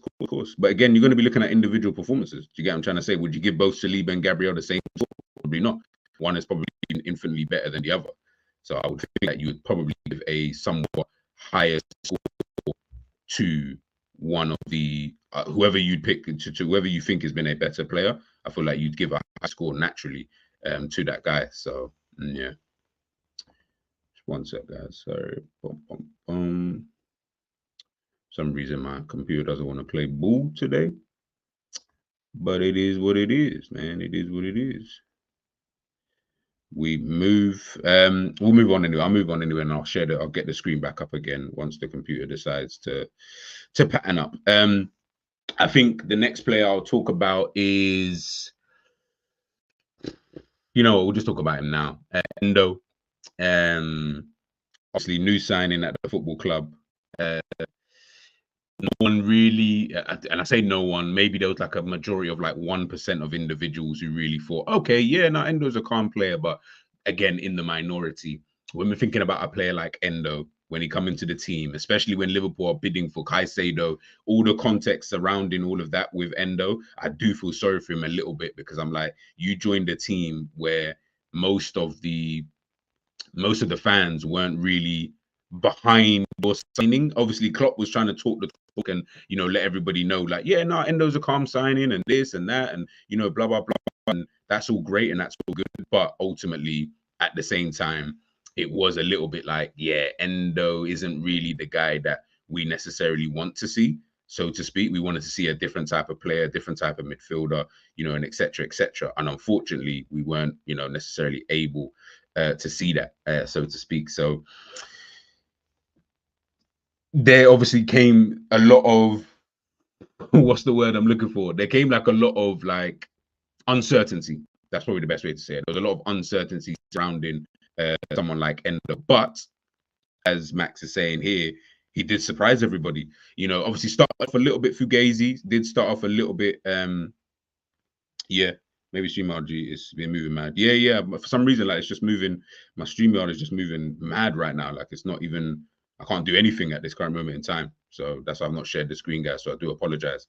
But I will post it out on the community post so you guys can see the full ratings. But yeah, when it comes to Endo, it's just been started off a bit fugazi, would I say, so to speak. But throughout the period of time that we saw Endo, you could see that he slowly started coming to his own. And all of a sudden now, Endo in the 6, you're like, yeah, he's got to play. Every team sheet that we were doing, all the predicted lineups that all of us were doing, Endo's got to play. Endo's got to be there, etc., etc. So again, I would say, that's testament to him because he was able to kind of put himself back into contention where people are now saying, no, we actually respect Endo because Endo has been doing this and he's doing that and blah blah blah. So yeah, definitely I think Endo obviously tailed off towards the back end of the season, so I'd probably give him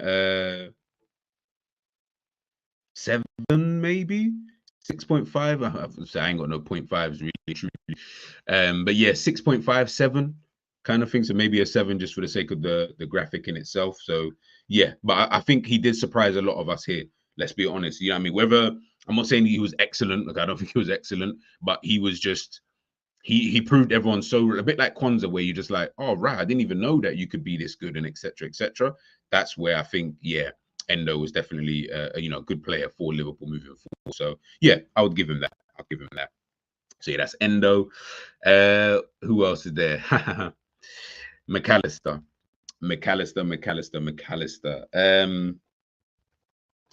Yeah, McAllister is an interesting one.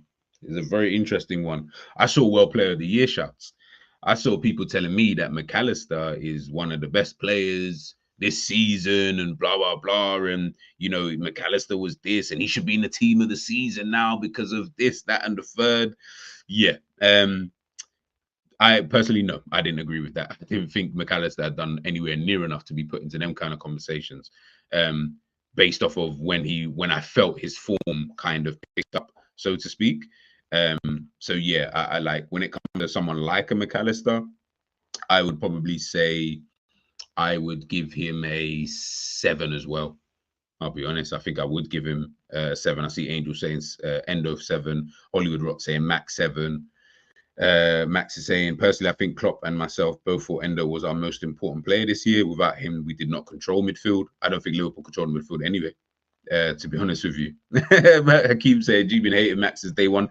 Bro, they're so mad. The players that you think I hate, they're the ones that I actually like the most. Bro, I thought McAllister was a bad boy signing, but then I didn't expect him to play in the 6. But guess what? You played in the 6. When I then saw you in the 6, I was like, you can't play the 6, bro.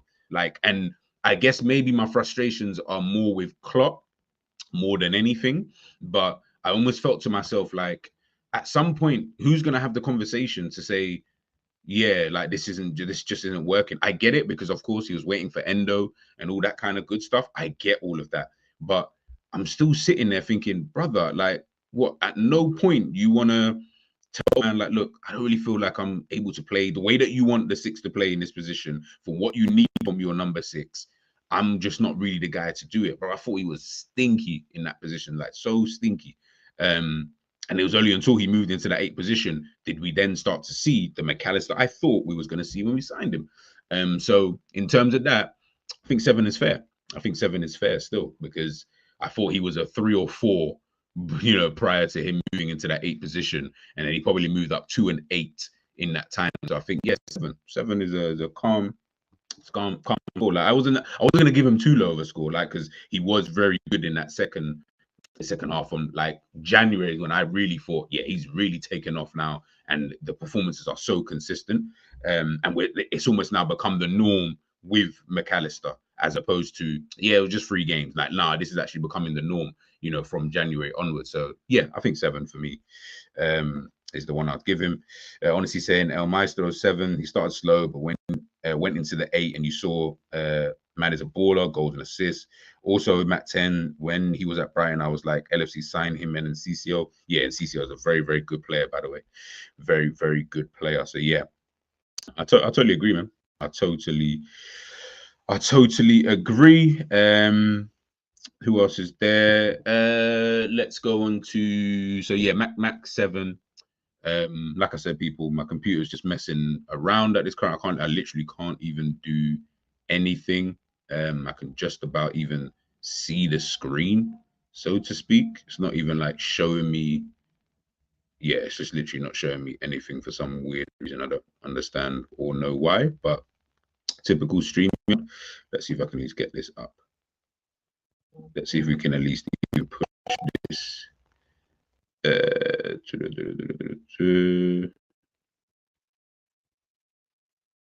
Jarrell Kwanzaa has been included in the England squad. Yeah, that's actually pretty good. That's actually pretty good still. Yeah, I rate that. All right, next player we'll talk about is Cody Gakpo. Hoi.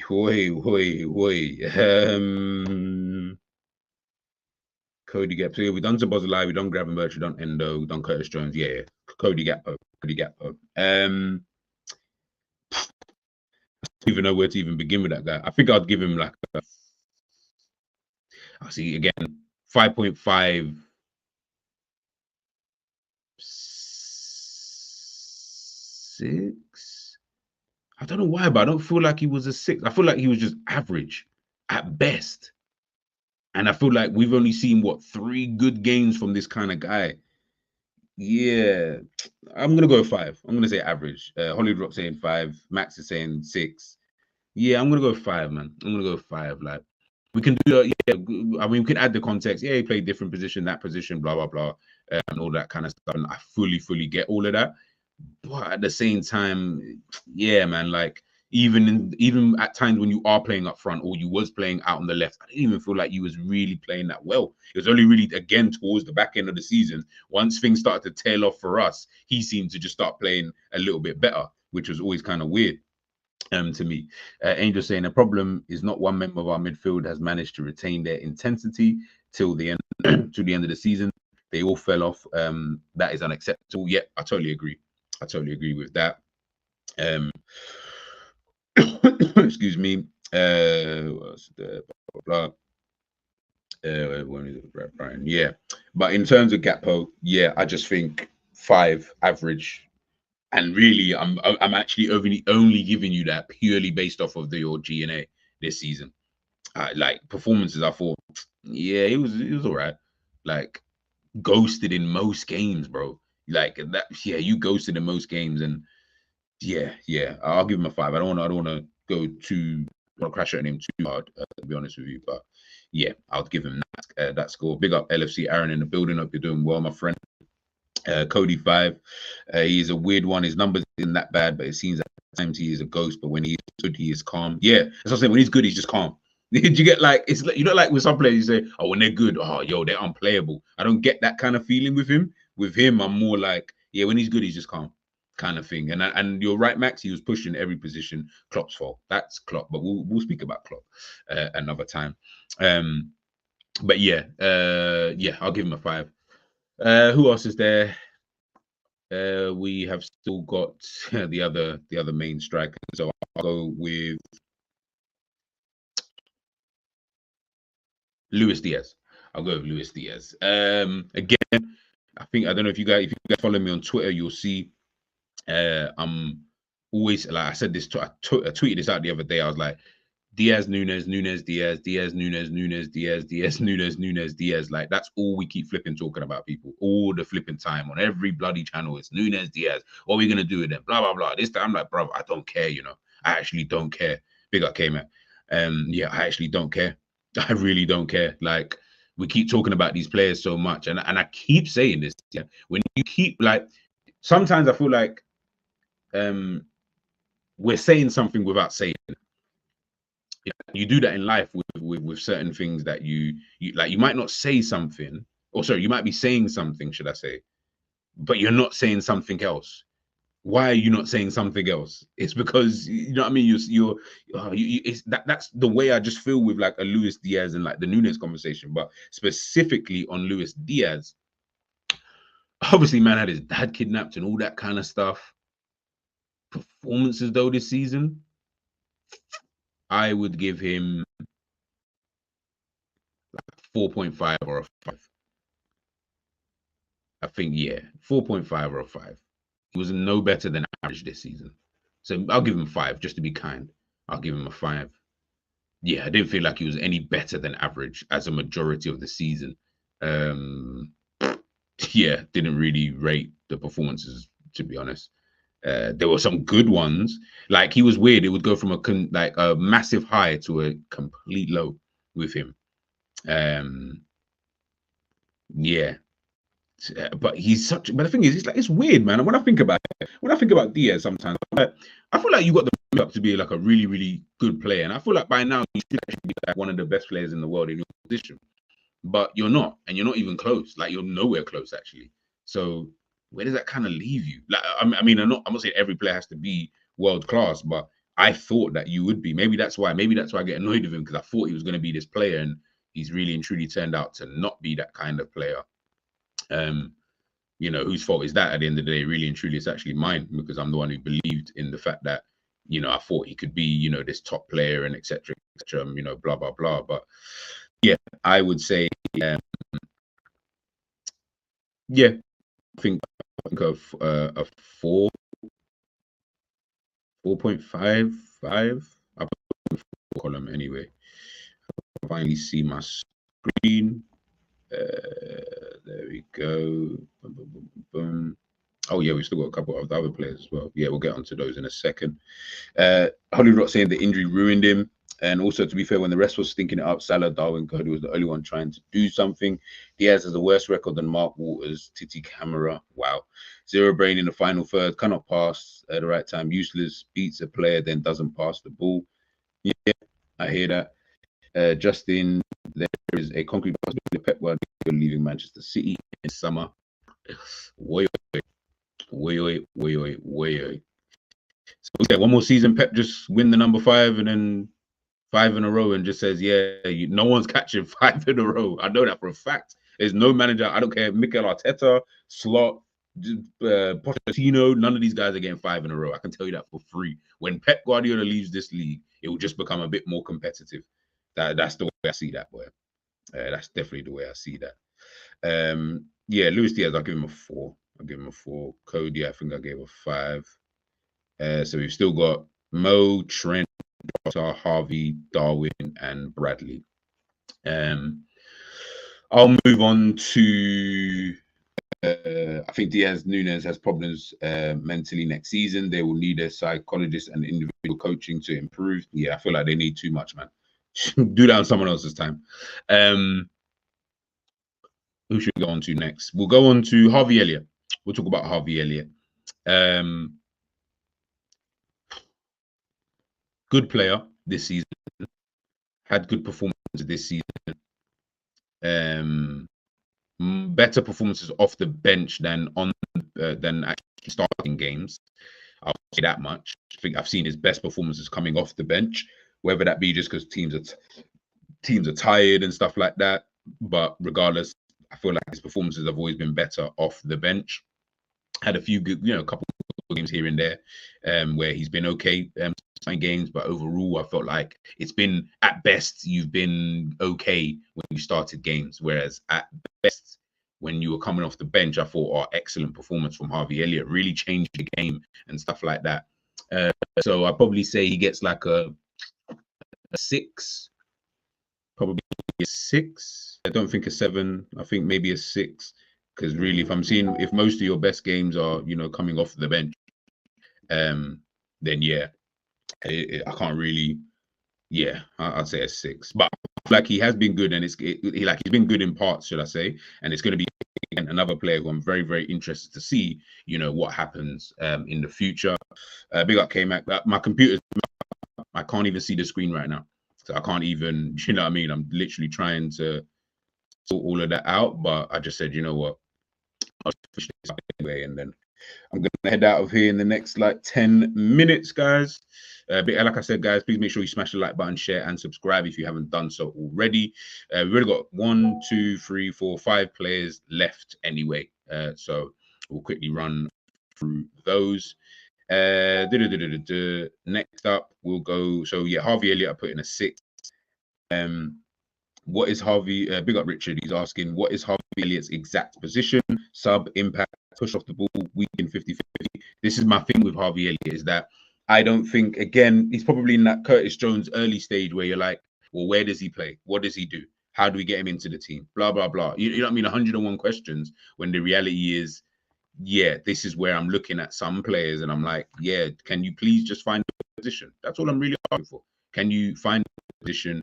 Can we then see what is that position? And then, we can really judge, in my personal opinion. At the moment, we're seeing 1 minute might be right wing, right central midfield. Yes, we can blame Klopp. We can do all of these things, all these caveats that I want to keep adding. When you're adding this many caveats to players and stuff like that, then surely there's something within that. Do you get what I'm trying to say? It has improved. This one came at 11 assists, 5 goals. Slot will make him cook next season as a 10. hey, maybe if he's good as a 10, I don't know. I really don't know if he's good enough to play in the number 10 role, but let's see. Harvey 7 from Honesty, because he never disappointed me. Also, Ellis Young player of the season, and to be fair, he started to trust his shooting more, and he's the only one crossing next to Trent and Robbo. Yeah, I hear all of that. I hear all of that. But yeah, I'll give him a 6. Connor Bradley. Connor Bradley. Bradley was actually funny. Let me see how many games this guy actually played. Elliot is a 7.5, 8 from Gagging Deep. Elliot a 7. I gave him a 6, guys. I'm just letting you know. Like, I think I'm gonna settle on a 6. 6.5 would have been like the highest, but yeah. Connor Bradley has played this season 23 games, 11 in the league. When Connor Bradley got into the first team and was like playing those first few games, the first thing I kept seeing people say was, yeah, Connor Bradley, we don't need Trent in defense anymore. Connor Bradley can play there, blah, blah, blah, blah, blah. Honestly saying, G, you know, it's funny. It feels like CJ and Elliott switched from last season.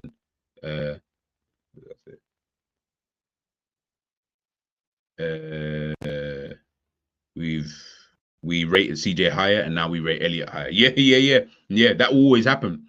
That will always happen. Unfortunately, you get yourself injured, you ain't playing, bro. You start to fall down the pecking order. The football not waiting for you. That's one thing. Like, football is not waiting for you, bro. So you can't be sitting in expecting everyone to just be like, oh yeah, but remember, nah, it doesn't work like that.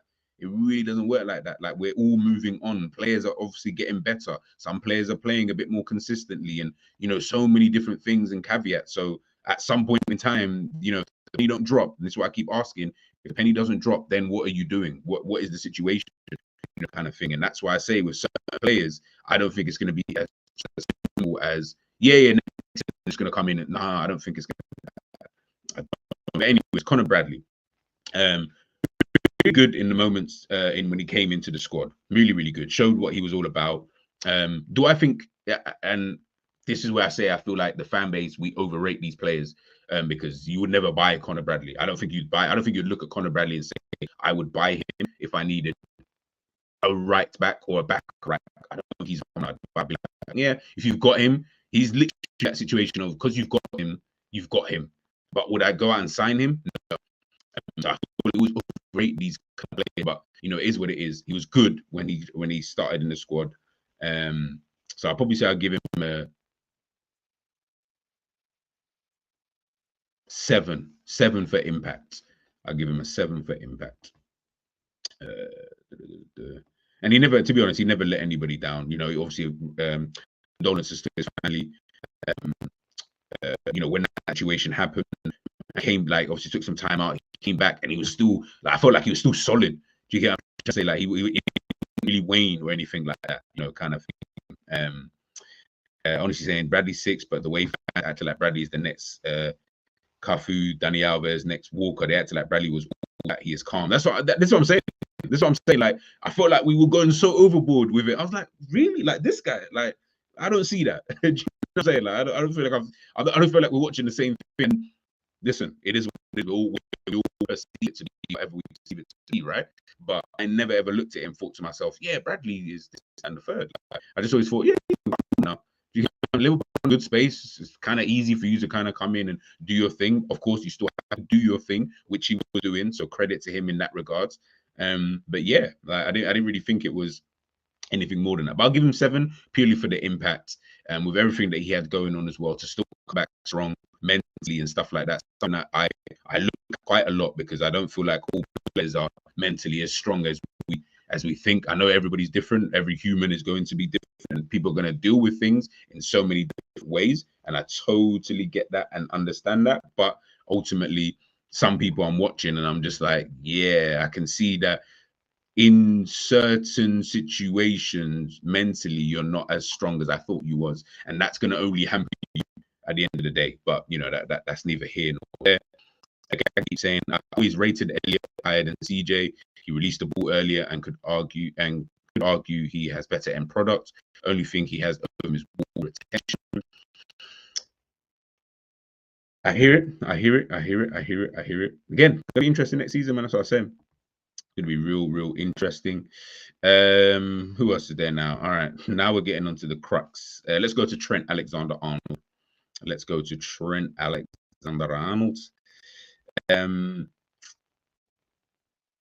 Mr. Hollywood himself. Let me see how many games he played this season, man. Mr. Hollywood himself. I think he's been this season. I think anything I would say negative against him is just more little things, like played 37 matches this season. Yeah. I think there would only be like little things that I would say against someone like a Trent, so to speak. Nothing too overboard. Saying fans always go overboard. VVQ. Yeah, I thought that was cringe, man. I was like, what the fuck is VVQ? What's that about? Just let young. Yeah, bro, it's cringe, man. We'd laugh at other fan bases doing the same thing, but then we always do this, bro. Keep telling you, man. We have to start conducting. Like, I want to try and change the mindset of this fan base, man. Like, online fan base, should I say? I know I ain't gonna ever change the. I could go to every game next season. I know I ain't changing the fans inside the ground. That's fine. But online, man, we need to stop being nervous, man. Let's pattern ourselves a bit better than this, man. Sometimes it's just embarrassing certain things that we do. Gagging Deep 7.5 for Trent. Big up Steve in the building. Make sure you head on over to Steve and subscribe to his channel. Richard saying Trent needs to move into midfield. I disagree. Scraps, a lot of recency bias with fans. 100%. We always seem to forget things. Richard saying 7.5. Angel saying 7. Tony Cruz will retire after Euro 2024. That means Germany. Gagging Deep, I don't like this inverted BS. We did. Trent got too exposed on our right side. Yeah, Trent is such a weird one. Such a weird one. I'll give him 7 in terms of the score, but yeah, he's a weird one. And I will be doing a video where we talk about Trent in terms of the position fans want to see him in, and the position that's actually going to be best for him moving forward. You get what I'm trying to say? But at the same time, really and truly, none of that actually even matters, because it all depends on what the manager decides to do. You know what I mean? If the manager just turns around and decides, nah, man, I think Trent should be a right back, then Trent got to just be a right back. It's really and really true that's just what it's going to have to be. Do you get what I'm trying to say? So, yeah, I'll give him a 7 for that. Trent can't play against tricky wingers. My right back, my little bro, idol 5 in, don't know defensive. He wasn't that bad when he wants to defend, but at times he can't be bothered. But he's also so good that things is just too easy. He just tries stuff. Yeah, I know. With Trent, it's always, like I said, it's a weird one with him. Like, when Trent wants to be on it, he's on it. When Trent doesn't want to really and truly be on it, then he's not really on it. So that's like the kind of fugazi thing with a Trent. But you know what it is. It is what it is. I'll give him a 7. I think the lowest score I've got at the moment is 4. I'll read out everything in a minute. Once we finish, we've only got 3 players left.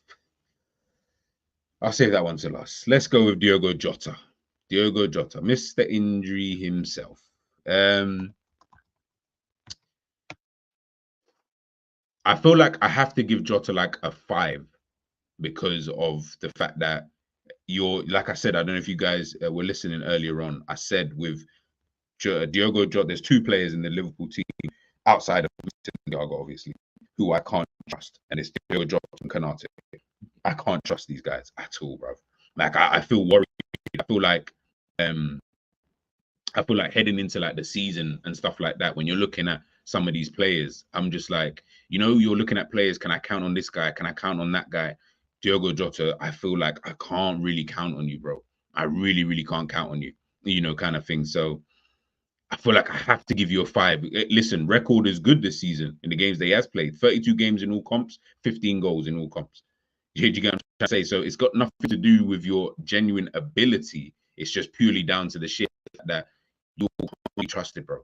You actually can't be trusted. And that's because then I'm like, yeah, we might get Jota for like 4 or 5 games in a row, but I know he's getting injured, and it's not, and he's like, oh, we're gonna really drop him for a game and then he comes off the bench. No, he's just gonna get injured, and then he's gonna be out for however long, and then he's got to come back again. Like, And honestly, you're saying it as a player, he's cold 9, but the injuries dropped to a 5. He's never available, and we need him. And maybe it's because of that. Maybe it's because of that. Edwards might sell him for a profit. I like Jota a lot, man. I won't front to you. I really, really, really like Jotez. I really like Jota, but yeah, I'm gonna give him a 5. I don't know why I said Jota, because I'm looking at Joe Gomez now. Just got confused. All right, we're down to the last two, Salah and Nunes. We'll go to Salah.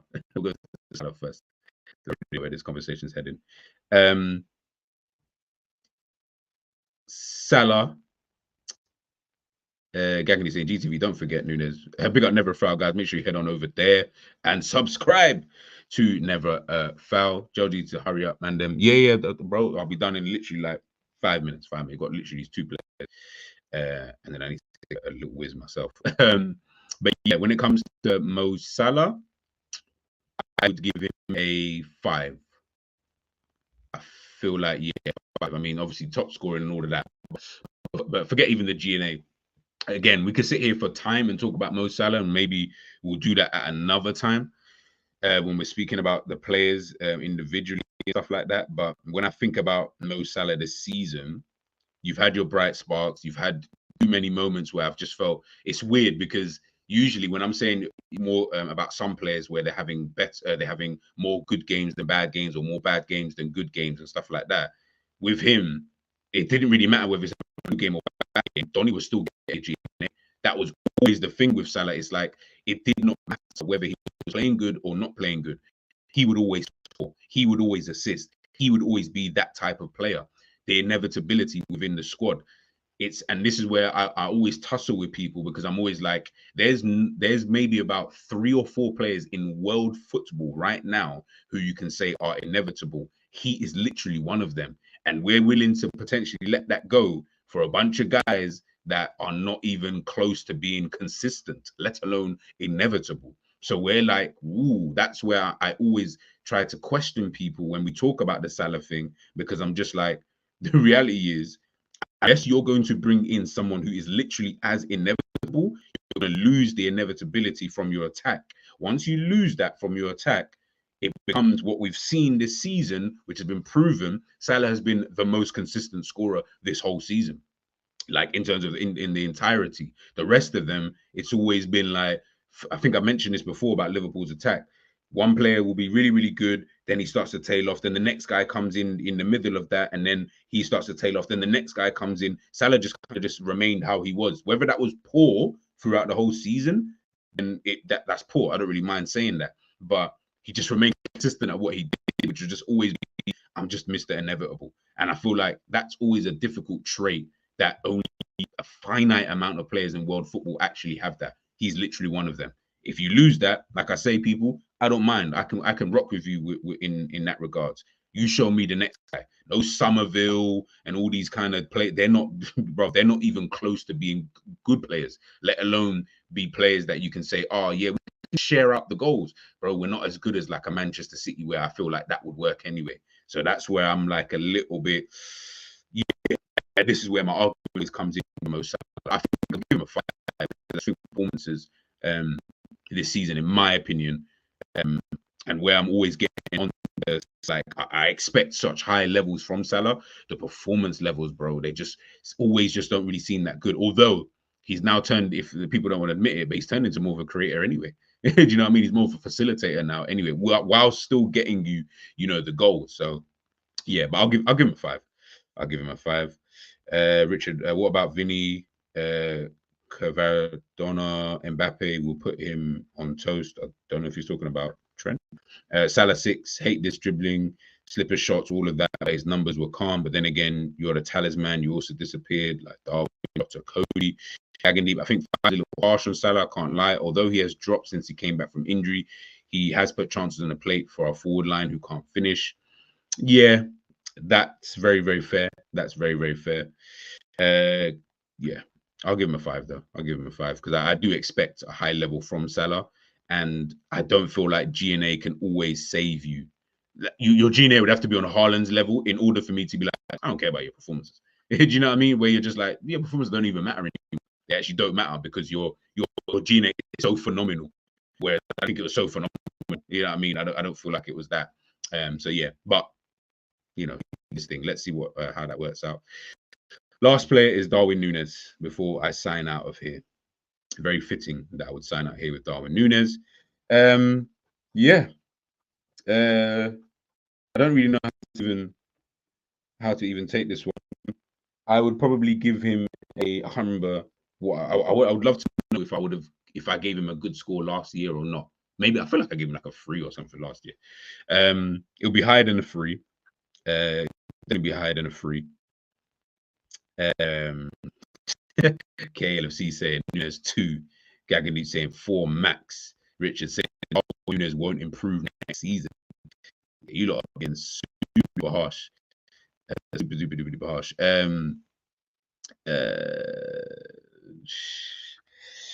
Darwin Núñez.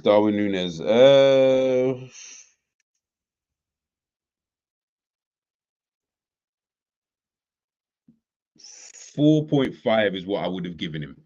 You know, I'm scratching my head thinking 4.5 is what I would have given him because I just think that, again, like Salah, GNA can't save you when the performance levels are not good over a course of a season. We can even really obviously misses, right?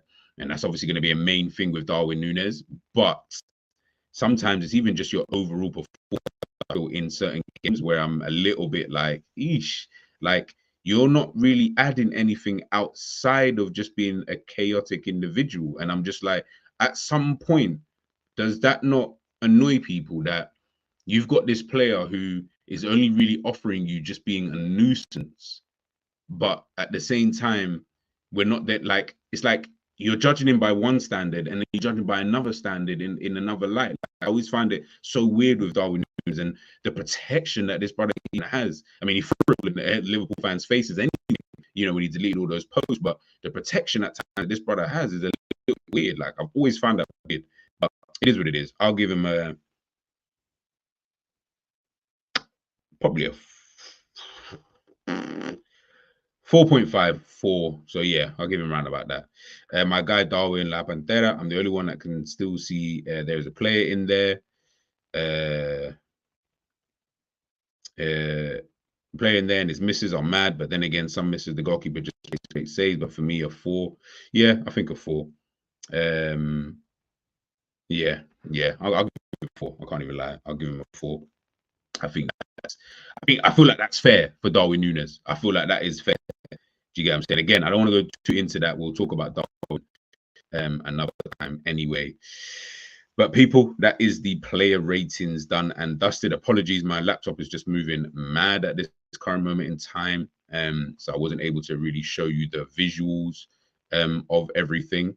But guys, please make sure you do smash a like. Please make sure, again, you do subscribe to the channel. I'm just trying to think. I will be back, of course, tomorrow morning. I will be doing, I think it's tomorrow. No, tomorrow I'll be dropping a video about Klopp, speaking about everything, you know, in terms of his time here at Liverpool, what I think about him, like almost just my like kind of evaluation behind Jurgen Klopp, you know, kind of thing, where how I saw his time here. What rating am I going to give Klopp? That's why I didn't want to give Klopp the rating now. I'll save it for tomorrow's video. It'll be a pre-recorded video anyway, so I'll drop it tomorrow. So you guys just make sure you tune in for that. Let me know your thoughts in the comments as well, whether you think I'm being too harsh with everything. You probably do. It is what it is, and we'll take it from there. Yeah, make sure you just smash like, make sure to share and subscribe to the channel, people, and I will catch you guys live. I will catch you not tomorrow. What's that? Thursday, where we'll be doing a best football teams since the year 2000. So both international and club football teams. Yeah, we'll be taking a look at that. So that one should be a pretty good one, a very fun, light-hearted thing. So make sure you guys, of course, stay tuned in for that. I'm G, and I'm outie.